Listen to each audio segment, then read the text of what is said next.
Hello, bachcho. Let's read this question. The question says, in a criminal trial in which DNA fingerprinting has been used, a genetic match between the suspect and evidence left at the crime scene provides definite proof that the suspect is guilty, or a high probability that the suspect is guilty, or a low probability that the suspect is guilty, or a definite proof that the suspect is innocent.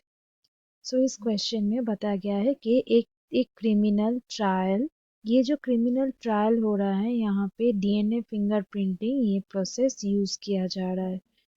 ये trial में जब ये fingerprinting use किया जा रहा है तब एक जेनेटिक मैच मिल रहा है किसके बीच, सस्पेक्ट और एविडेंस के बीच। और ये जो मैच है ये क्राइम सीन में पाया जा रहा है। ये जो मैच मिल रहा है ये मैच ये चारों ऑप्शंस में से क्या प्रोवाइड कर रहा है ये पूछा गया है। Let's start the discussion. जान लेते हैं इस क्वेश्चन का की कंसेप्ट क्या होगा। इस क्वेश्चन का की कंसेप्ट है DNA fingerprinting. DNA fingerprinting basically ये जो डीएनए फिंगरप्रिंटिंग है ये एक लेबोरेटरी टेक्निक होता है। ये एक लेबोरेटरी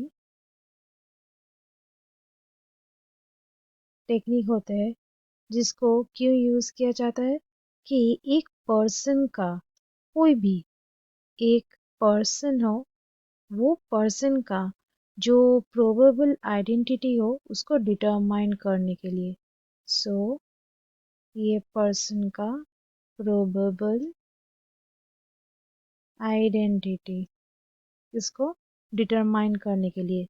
और ये जो डिटर्मिनेशन है ये किसके ऊपर बेस्ड है, ये बेस्ड है डीएनए में जो न्यूक्लियोटाइड सीक्वेंसेस होगा, न्यूक्लियोटाइड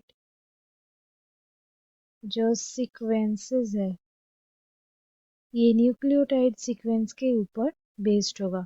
और हर एक इंडिविजुअल का ये जो न्यूक्लियोटाइड सीक्वेंस है वो अलग अलग होता है, वो यूनिक होता है।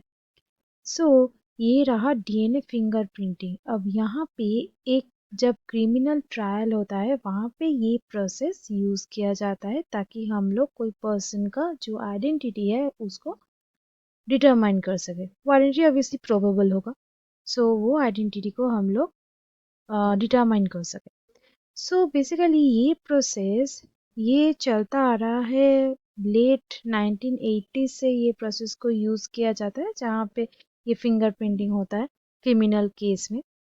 ये एक बहुत ही फुल प्रूफ वे होता है, फुल प्रूफ वे होते हैं ये क्रिमिनल को आइडेंटिफाई करने के लिए। इसीलिए इसको यूज किया जाता है। बट फिर भी ये पावरफुल टेक्निक होने के ये होने के बावजूद भी ये जो जेनेटिक मैच होते हैं ये क्या यहाँ पे शो करता है, ये शो करता है गिल्ट का हाई प्रोबेबिलिटी। क्योंकि यहाँ पे दो इंडिविजुअल का सेम जेनेटिक प्रोफाइल मिल सकता है ऐसा चांस रहता है, वो बहुत ही कम रहता है बट फिर भी ये रहता है। ये 1/1 लाख या फिर ये करोड़ में भी हो सकता है। 10 करोड़ 100 करोड़ में भी कोई एक निकल सकता है कि जिसका जो जेनेटिक प्रोफाइल हो वो सेम सेम जेनेटिक प्रोफाइल। यहाँ पे ये जो सस्पेक्ट है वो गिल्टी है, इसका हाई प्रोबेबिलिटी रह सकता है, इसलिए यहाँ पे ऑप्शन बी हो गया सही। बाकी ऑप्शंस में आते हैं। पहला ऑप्शन में बोला गया है कि ये जो सस्पेक्ट है वो गिल्टी है, उसका डेफिनेट प्रूफ प्रोवाइड कर सकता है।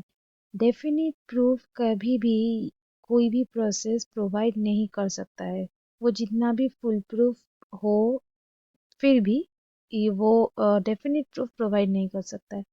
इसलिए ऑप्शन ए और ऑप्शन डी हो गया गलत।